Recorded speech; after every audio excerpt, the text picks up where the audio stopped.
Rogues, lurkers in the shadows, a veritable army of thieves who steal everything that isn't nailed down, including the very lives of their unnailed victims. In essence, a rogue is anyone who lies and steals for their own benefit, but unlike the real-world ones who wear suits and ties while hiding truths and spouting lies, in D&D they wear leather and kill people with their own bare hands. A rogue works best when nobody even knows that they rolled initiative, slipping in and out of hiding while taking down single targets with single attacks. Danger presents itself when the alarm is sounded and they gets surrounded, so I wanted to throw one into a fitting combat scenario and show you how it's done. In the new 2024 style. You should know by now how we kick this off, with character creation. So behold, the raw power of the halfling rogue Philip Doe Spockets, known by close friends as Phil D. Spockets. Our cute, stabby little guy recently caught wind of a powerful relic in the hands of a local lord. The prized Jewel of Thieves, an item said to empower thieves and rogues, bringing them to their fullest potential. Although its name is actually misunderstood, it's a cursed gemstone that naturally attracts thieves like fruit flies and constantly leads to the death of its owners. But Phil, like most petty thieves, only does so much homework. He thinks on his halfling light feet. Unlike the last couple of fights, I bumped up the overall challenge rating for this encounter to a little over hard for our level 6 rapscallion thief, but I spread out the foes into groups. We got 2 guards at the doors, a cook in the kitchen who's actually a bandit here for the gem, 2 esteemed house guests playing cards in the lobby who are actually... Yeah, look, they're thugs, but why the fuck does the new book call them toughs? That's like calling a librarian a smart, or a lawyer a liar, or me a tall. At least call them like tough guys, tough gals, and tough pals. Wait, I like that last one. Tough pals. We also have an evil advisor mage upstairs, a poisoned crystal owner, and a very expensive guard drake. A well-filled out house, but hey, it's a heist, not a battle, because that's where rogues should find themselves. But before we kick off the encounter, I want to tell you about something that genuinely kicks ass. Scorched Basin launches today, pulling back the curtain on a massive project that I got to hear about over a year ago. This expansive desert setting, inspired by the arid, war-swept roads from Mad Max and the bizarre, powerful magic and titanic creatures in Dune, is a project that myself and over 100 creators got to be a part of. Homie and the dude have been working tirelessly on creating the rich history, diverse warring factions, high-octane moving battle mechanics, and alchemy systems, as well as a custom soundtrack. I mean, they've done so much that Homie literally made 3 languages with written scripts. Going crazy over there. To aid with the immersion, all of us contributors got to voice characters that you might meet while traversing the basin surrounding that magic crystal. And if you want to aid me directly, click the link below and back the project, because supporting the project directly supports me. If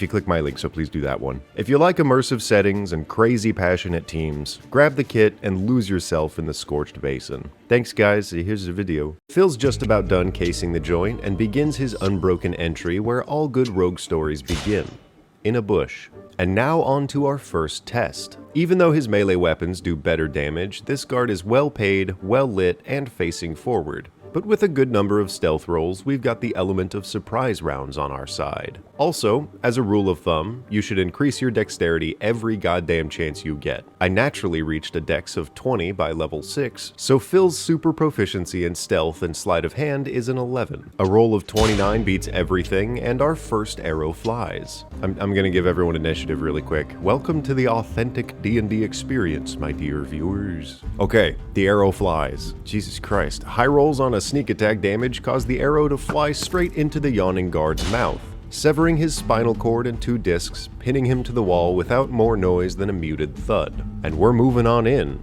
picking our first locked door. Actually, nah, let's not be stupid, the guard totally has a key. We take it, and we put him in the bushes. Peering through the now cracked door, Phil spies with his halfling eyes an active cook with an evil smile. Competition. Another high stealth roll gets us across the building, where Phil hears the shouting of a couple card-playing rubes in the other room. He waits until the cook starts chopping that leek and moves in to strike. Alright boys and girls, let me teach you a 2024 exploit for rogues. At level 1, you get weapon expertise, and although it looks like there are several options, you only pick 2, the rapier's vex and the dagger's nick. I really wanted any other weapon combo. I mean, we got so close to like an Egyptian god or the classic communist sickle and throwing hammer, but alas. You gotta have the versatile feature for 2 light weapons. Now our rogue moves in to demonstrate the synergy, beginning with a primary attack and a sneak bonus, landing, dealing 19 damage and killing him instantly. Shit. Okay. Let's go riskier and engage the tough pals so that I can show off. I swear this gets cooler than just Assassin's Creed gameplay.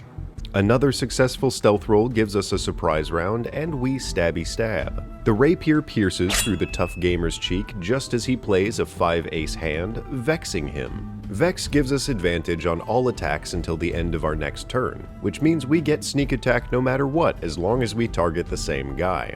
And Phil also gets an offhand attack this turn, using the dagger's nick, which gives it to us for free, now benefiting from yet another advantage. The dagger's draw slices his now easily accessible neck, dropping him all the way down to 4 hit points, and we still have a bonus action. Unless I read that wrong, let me know in the comments. It specifically says when you make the extra attack of the light property. I honestly almost thought that we could attack 3 times at level 6 for a solid minute, but tragically, sneak attack only goes off once per turn. Still, we get nearly endless advantage. Bonus actions are important to rogues, only slightly less so than monks, because Phil gets cunning actions, which would be fantastically relevant if this weren't a surprise round or if we could attack again, so we'll just let the whole thing end, with one foe gurgling viscerally and the other more than ready to alert the rest of the house. Picking it back up at the top, the rogue uses his offhand dagger to swipe at his near-death foe, cleanly and swiftly disconnecting his head from his body, before leaping onto the table and engaging his remaining foe with his rapier.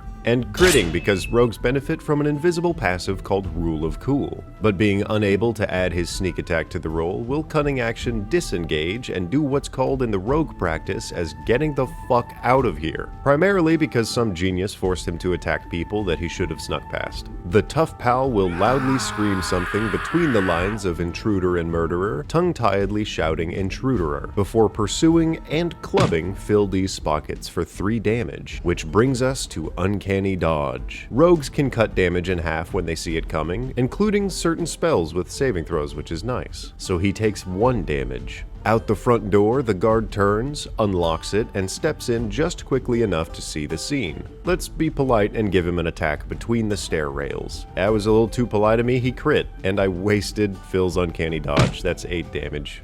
Whoops. Upstairs, a now alerted evil advisor rises from his slumber, stumbling out of bed and heading toward the stairs. The dragon's stuck guarding the crystal since it grew too big for the door and doesn't understand common speech. We still have advantage against the vexed tough person, so we attack. Offhanded first, and with a strong sneak attack roll thanks to the advantage, he drops to the floor. Phil will then poke back through the rails with his rapier, slicing for 9 damage before disengaging and running like a coward even further. The guard, with 2 hit points, decides that this shit just isn't worth it, and leaves. He's a private hire, so he's not leaving to get help, he just needs a hospital. The wizard descends further, bearing witness to a liar's corpse at his feet. So he'll cast light and begin a search around the house. Phil will kick it off with a bonus action stealth to regain his situational advantage before cautiously re-entering the house. Noticing the wizard's search, he uses his action to dash and slip up the stairs. The wizard's search continues uneventfully aside from the numerous corpses, and round 5 comes quickly enough. His passive perception alerts him to the electric trap at the door handle, which he disarms using fast hand's sleight of hand before opening the door to the face of a waiting Drake. All Phil can do in response is poke it with a rapier, and a dagger too, cause yay. The rapier hits, giving the dagger advantage and a free sneak attack, which lets us use yet another ability. Cunning Strike will drop a little bit of the sneak attack damage to potentially poison the guard Drake. The Cunning Strike's poison is especially amazing against single, large, or powerful targets, which allows the rogue to completely tip the odds in his or her favor for any length of duel. We failed because it beat the save, but still, that was 23 damage to a target that he didn't even know would be there. The flightless dragon bites, Phil dodges, its tail swings overhead, and he reduces the blow's damage to 4. Round 6. Man, this is long. The rapier's vex lingers still, so we get more advantage and deal a whopping 20 rapier damage, swiping with the dagger for 2 more and swiftly disengaging to back away. But last round was too loud for the wizard to ignore, who running up the stairs starts flinging some magic missiles at poor Mr. Spockets. The greatly weakened drake bursts through the doorway with the force of its tail, narrowly missing the rogue with its bite again. Round 7. That's 8 with the surprise. Phil uses his halfling height to run under the drake, stabbing up at its belly, and it falls to the ground just as his awesome little action movie slide ends on the other side. He races to the table, grabs the crystal, and hides in the corner of the room as a cunning action. The wizard enters, but fails to find his sneaky little ass. And we reach round 8. You know what's about to happen. With a sneaky thrust of a rapier, he creates a single item heart kebab, which decides to stop beating for the wizard, and a brief looting session around the house begins. He eventually finds the keeper of the house, now awoken, but too full of poison to properly defend himself. And yeah, he's just gonna go ahead and clean out the whole house. The last thing you want is this guy getting healthier and coming after you. The rogue won. Like the movie. He killed all but one foe and lost a little less than half of his health. I'd say it was worth it for a crystal that will cause his death in about a week. Yay, rogues. I mean, you've played Skyrim before. It's kind of just like that, but with a couple extra things you gotta keep track of. Must be my imagination. If you liked it, or somehow learned anything, be sure to tell me I'm stinky and wrong in the comments. I had a pizza stick this morning, like from the gas station, and my stomach is telling me that I probably should have just killed myself instead. Goodbye.